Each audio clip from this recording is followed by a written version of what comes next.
বিসমিল্লাহির রহমানির রহিম। আসসালামু আলাইকুম সুপ্রিয় দর্শক, সবাইকে অনেক অনেক শুভেচ্ছা জানাচ্ছি টেনিস কিচেন থেকে আমার আজকের রেসিপিটি দেখার জন্য। আমি আজকে একটা ডেজার্ট রেসিপিটি শেয়ার করব, সেটা হচ্ছে ব্রেড কাস্টার্ড ডেজার্ট।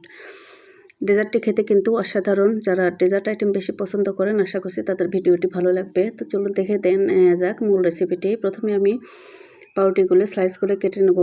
পাউরুটির সাইডে যে ব্রাউন অংশ থাকে সেটা কেটে সেটে দিচ্ছি, আর এরকম করে সাইজ করে পাউরুটিগুলো কেটে নিয়েছি। আর এখানে আমি 2 টেবিল চামচ কাস্টার্ড পাউডার নিলাম, আর সামান্য একটু দুধ দিয়ে পাউডারগুলো ভালোভাবে মিশিয়ে একটা সাইডে রেখে দেবো।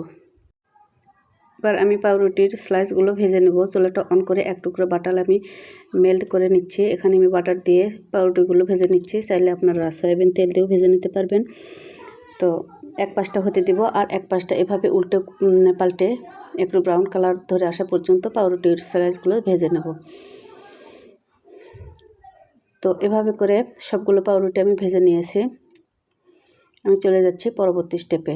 সেম প্যানে আমি পরিষ্কার করে 1 লিটার দুধ দিচ্ছি, লিকুইড দুধ, আর ফ্লেভারের জন্য দিচ্ছি 2টা এলাচ। দুধটা একটু গরম হয়ে আসলে আমি স্বাদটা আর একটু বাড়ানোর জন্য 3 টেবিল চামচ গুঁড়ো দুধ দিচ্ছি। গুঁড়ো দুধটা ভালো করে মিশিয়ে নিয়ে এখানে আমি মিষ্টির জন্য 1 কাপ চিনি ইউজ করছি। মিষ্টিটা কম বেশি নিজের পছন্দ মতো বাড়িয়ে কমিয়ে নিতে পারবেন।